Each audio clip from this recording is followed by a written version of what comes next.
Namaste. Good evening. When was the last time you fell down?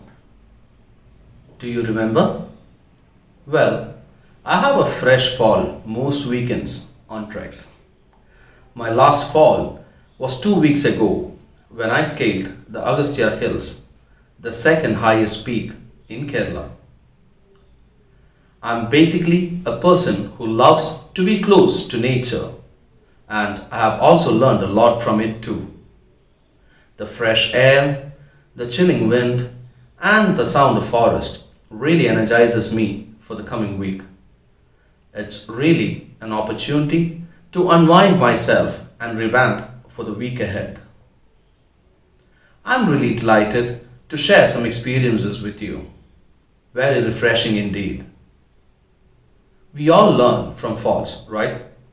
I say it is an essential in some part of our life just to let ourselves know that we are humans, or we need to be, or act like one. Does that ring a bell? We are all time bound, right? All have a schedule to follow, whether if it's at work, at home, or even in a relationship. Time is an essential part. Well, organizing that time and prioritizing it makes us the best. But have we given ourselves some quality time to sit and think about what makes us happy? I strongly suggest that we have to find some time for self, to love ourselves and do what makes us happy. Let me share one of my happiest moments in life.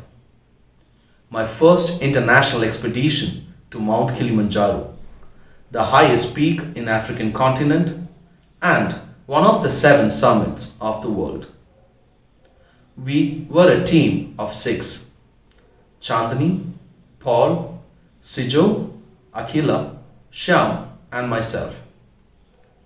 We started our trek on 10th October 2019. See, for me, it was not about just summiting the Uhuru peak. I was more interested to learn from the mountain itself. As John Muir said, in every walk with nature, one receives far more than he seeks. I repeat, in every walk with nature, one receives far more than he seeks. Our team had to go through different climatic conditions on our trek, from rainforest, moorland, highland desert onto Arctic region. I was super excited to walk using my Baisakhi or crutches, my companion since 24 years. While using crutch, I have to be very careful where I place the 2 tips and my leg, my whole body, arms, shoulders, torso and legs. Actually, walking on a crutch itself is a weight training. Well, going back onto the trek, the first 2 days of our trek was really challenging. The weather was chaotic, it was raining cats and dogs, and we trekked, drenched and tired. But on the other hand, I was lucky to get a view of the lenticular cloud formation, which is a rare phenomenon, which also meant it's going to be a tough trek ahead. The trek path turned to be more difficult when there was a sudden hailstorm, and it was my first experience to walk on crutch during one. As we go on day 3, we covered one of the difficult parts of the trek, the Barranco Wall, also known as the Kissing Rock. Steep on one side and you just have a small narrow path to cross it. I really have my deepest respect to all the guides and porters who was the real superheroes during our trek.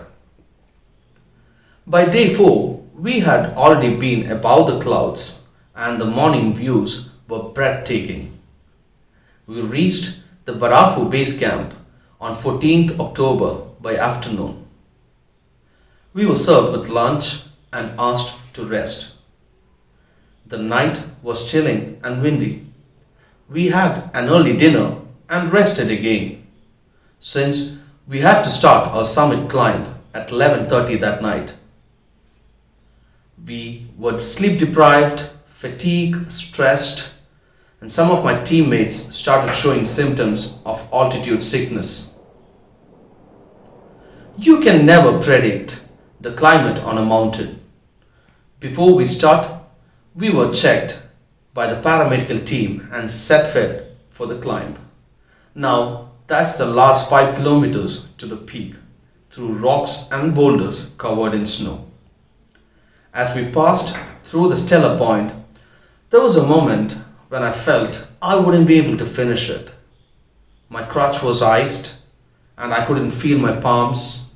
I stopped and I told my chief guide, Mr. McLeod, and my special porter, Mr. Johnny, I cannot move forward. Well, you know what they said? Neeraj, you have reached this long and just a few steps ahead, you will achieve your dream. We believe you can finish.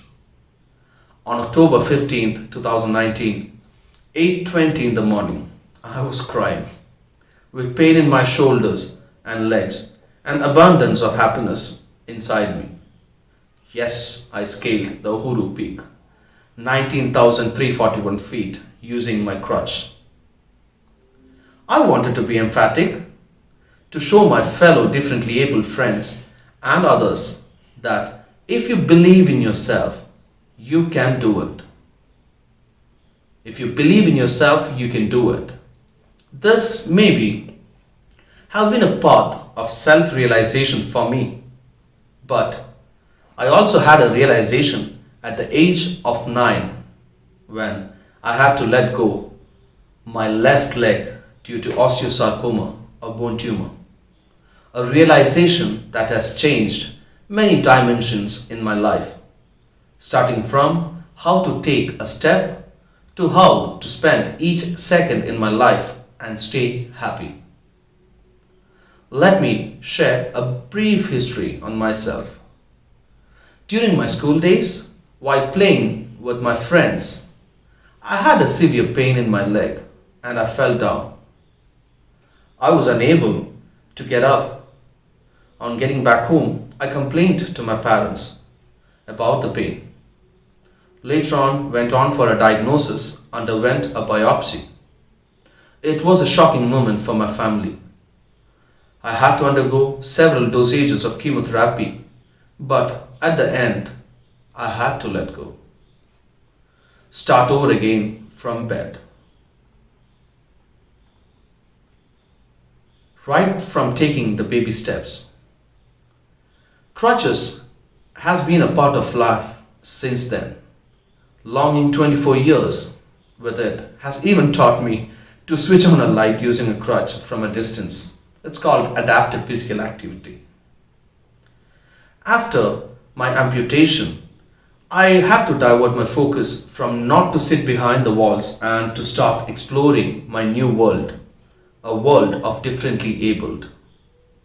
As a young boy at school, on a crutch, I did feel a bit out of the box, but my teachers and friends did make sure that I'm just like any one of them. One of the best experiences of inclusion in my life.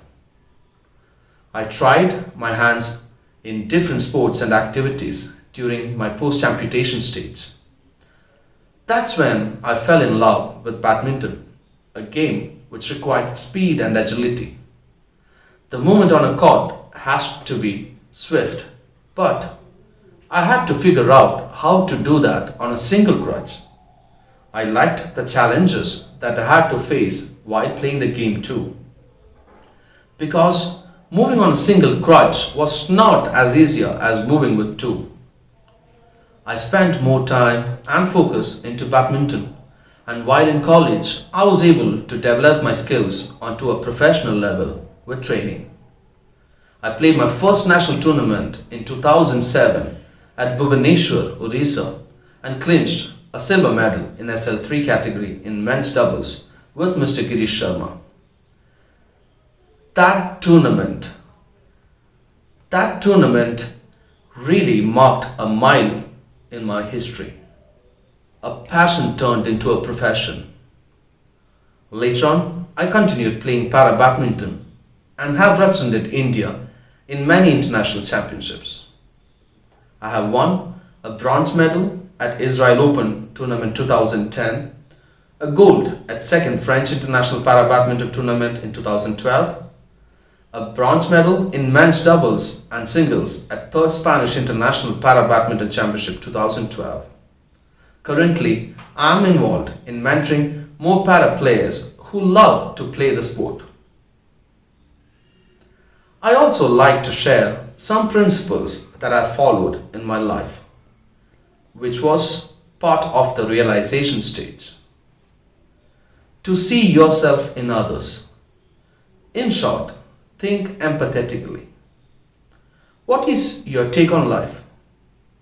Well, for me, it is to understand why I am here in this world, my purpose, to make my life meaningful for others, to impart what I have learned, and to listen what others have to say.